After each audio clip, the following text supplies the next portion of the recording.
जय श्री राम। बहुत बहुत स्वागत है आप सभी का एक बार फिर से आपके ही अपने YouTube चैनल पर। मैं पंडित आशीष शर्मा लेकर आया हूं धनु राशि के जातकों के लिए बहुत ही खास, बहुत ही अहम जानकारी।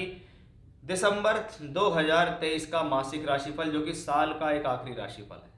साल का आखिरी महीना आपके लिए क्या लेकर आया है, कौन सा ग्रह कितना ज़्यादा पॉजिटिव है, कौन सा ग्रह आपको क्या देने वाला है, कब उस ग्रह के राशि परिवर्तन होंगे, कब वो वक्री मार्गी होंगे, उसका आपकी लाइफ पर क्या प्रभाव पड़ेगा, ये सब कुछ इस वीडियो में होगा।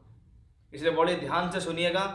ये जो हमारा वीडियो है ये चंद्र राशि पर आधारित होता है कि आपकी राशि से ग्रहों का गोचर देख के हम आपको यहाँ बताएंगे। इसी को कहा जाएगा दिसंबर महीने की क्या मुख्य भविष्यवाणी आपके लिए रहेगी। सबसे पहले ग्रहों के गोचर पे प्रभाव डालते हैं कि राशि से 12वें घर में तीन तीन ग्रहों का योग चल रहा है। सूर्य है, मंगल और बुध है।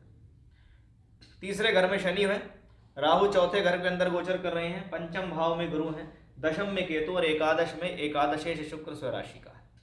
इस महीने तीन ग्रह अपनी ही राशियों में है। शुक्र जो कि सुख, साधन, वैभव, संपन्नता का कारक है। मंगल जो हिम्मत, जोश और साहस का कारक है। शनि जो कर्म कारक है, धैर्य की पराकाष्ठा का कारक है। ये तीन ग्रह इस दौरान स्वराशि के पूरे महीने लगभग लगभग रहने वाले हैं। अधिकतम प्रभाव इनका स्वराशि का ही होकर निकलेगा। अब आप देखिए कि धनु राशि आपकी है, बृहस्पति पंचम भाव में स्वस्थ अवस्था में है। स्वस्थ इसलिए है, भले ही वो वक्री है लेकिन त्रिकोण में है, अच्छी बात है। दूसरा, अब वो राहु के साथ नहीं है। तीसरा, उनके ऊपर स्वराशि के शुक्र की दृष्टि है, शुभ ग्रह की। चौथा, बृहस्पति अपने ही घर को वापस देखते हैं, यानी स्वास्थ्य और सम्मान हेतु ये स्थितियां बेहतर हैं। ये स्थिति पॉजिटिविटी देती है, आपका आत्मविश्वास बढ़ाती है, आपको जीवन में अच्छी स्थितियों में लाने के लिए तैयार है। वो सब कुछ हमें इस बृहस्पति की बदौलत पता लगता है। अगर बृहस्पति यहाँ से बैठकर लाभ भाव को दृष्टि देते हैं, यानी आपके जीवन में लगातार लाभ यानी सोर्स ऑफ इनकम को पैदा करने वाला ग्रह बृहस्पति है, वो धन का कारक भी है। तो वहीं एकादश के मालिक शुक्र एकादश में ही बैठकर इच्छा पूर्ति की स्थिति को दर्शाते हैं, क्योंकि 11वां घर इनकम का है, गेन का है, लाभ का है, तो इच्छा पूर्ति का भी है, क्योंकि 3 7 11 इच्छाओं के भाव है। और यहाँ पर शुक्र वायु तत्व राशि में बैठा हुआ है, इसलिए ये इस चीज को और बली बनाता है कि इस महीने कुछ ऐसा होगा जो आपकी इच्छाओं की पूर्ति करेगा, जिससे आपको मन में लगता है कि मेरा ये काम हो जाना चाहिए, मुझे ये फायदा मिल जाना चाहिए। वो सब कुछ हमें यहाँ गुरु और शुक्र से दिखता है। कुछ अच्छा गेन होना, कुछ प्राप्त होना, कोई प्रमोशन होना, कोई तरक्की होना, ये गुरु और शुक्र दोनों से आ रहा है।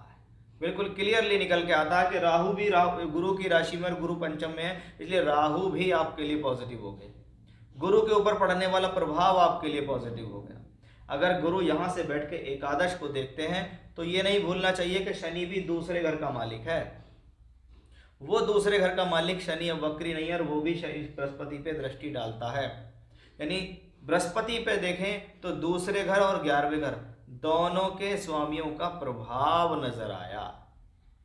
यानी बृहस्पति जो ग्रह है उसके ऊपर डबल तरीके से देखें तो धन का प्रभाव है। यानी एग्जैक्टली क्लियर हो गया कि ये पूरा महीना स्वास्थ्य के लिए अच्छा है, सम्मान हेतु अच्छा है, कॉन्फिडेंस लेवल अच्छा रहेगा, सोर्स ऑफ इनकम अच्छे रहेंगे, साथ ही साथ कुछ ना कुछ ऐसा बेटर होगा जिसकी आपकी उम्मीद लगा के रखते हैं, जिसकी आप इच्छा रखते हैं कि भी मेरे साथ ये काम हो जाए।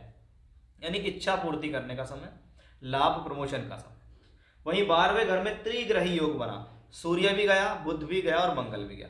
अब इसको बड़े ध्यान से समझते हैं। देखिए, सूर्य जब भाग्य का मालिक होकर 12वें घर में जाता है, इसकी दो चीजें हैं। पहला, भाग्य बनाने के लिए थोड़ा सा एक्स्ट्रा एफर्ट्स करना पड़ेगा, तो वहीं कभी कभी दूर स्थान से संपर्क बनाकर आपका भाग्य चल जाता है।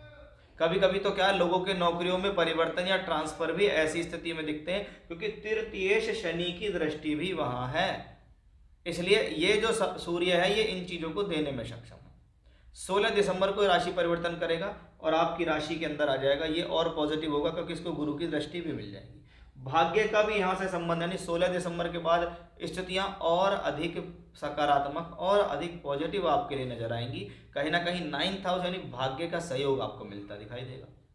वहीं कर्म भाव का मालिक बुध भी 12वें घर में है, यानी पहले भाग्य का और कर्म दोनों का मालिक 12वें के ही मालिक मंगल के साथ है। यानी कुछ ना कुछ ऐसी स्थितियां प्रोफेशनल लाइफ में अवश्य आपके जीवन में या तो हो चुकी होगी या चल रही होंगी और हो भी जाएंगी। यानी नवंबर और दिसंबर दोनों जो महीने हैं ये इस बात की पुष्टि करते हैं कि टूर ट्रैवलिंग यात्रा हो सकती है, काम के लिए लगातार जाना, कभी कभी सेमिनार्स हो रही हैं तो जा रहे हैं, ट्रांसफ़र हो गया, दूसरे डिपार्टमेंट में चले गए। इस तरीके की स्थितियां हमें यहाँ सूर्य, बुध और मंगल को देखकर दिखाई दी हैं। मंगल द्वादशेश होकर द्वादश में है, इसलिए वो आपको लॉस नहीं करेगा। वो मित्र मंगल है, उसके मित्र की राशि में सूर्य गए हुए हैं, यानी कहीं ना कहीं कुछ ना कुछ ऐसी स्थितियां आपके लिए लगातार नजर आ रही हैं। अगर यात्राओं पे खर्च हो रहा है तो उन यात्राओं से प्राप्तियां भी आपको हो रही है। मंगल 27 दिसंबर तक वहां है, सूर्य यहाँ 16 दिसंबर को आ जाएंगे, मंगल यहाँ 27 दिसंबर को आएंगे, तब और बेहतर राजयोग बनेगा। क्योंकि मंगल पंचमेश है, पंचम भाव में गुरु है, पंचम भाव पे शनि की दृष्टि है, पंचम भाव पे शुक्र की भी दृष्टि है, और मंगल भी यहाँ बाद में आ जाएंगे। यानी 5वें घर से संबंधित रिजल्ट भी इस पूरे महीने मिलेंगे। यानी शिक्षा के लिए ये समय अच्छा है, बुद्धि के लिए, ज्ञान के लिए, नॉलेज के लिए ये समय अच्छा है।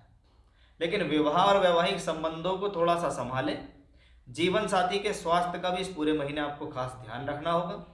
साथ ही साथ ये समय विवाह के संबंधों को बनाता दिखाई नहीं देता, क्योंकि बुध 12वें घर में गोचर कर रहे हैं मंगल की शत्रु राशि के अंदर। यानी इस महीने अगर 7th हाउस रिलेटेड स्थिति देखें तो स्पाउस यानी जीवन साथी और उसके स्वास्थ्य को लेकर कुछ चिंता है। अदरवाइज धन के हिसाब से, स्वास्थ्य सम्मान के हिसाब से, शिक्षा, भाग्य, कर्म, लाभ, प्रोफेशनल लाइफ, विदेश यात्रा, दूर स्थान से उड़कर कार्य करने में सफलता, एक्सपोर्ट इंपोर्ट, इन सब को लेकर पॉजिटिविटी धनु राशि के जातकों के लिए स्पष्ट रूप से दर्शित हो रही है।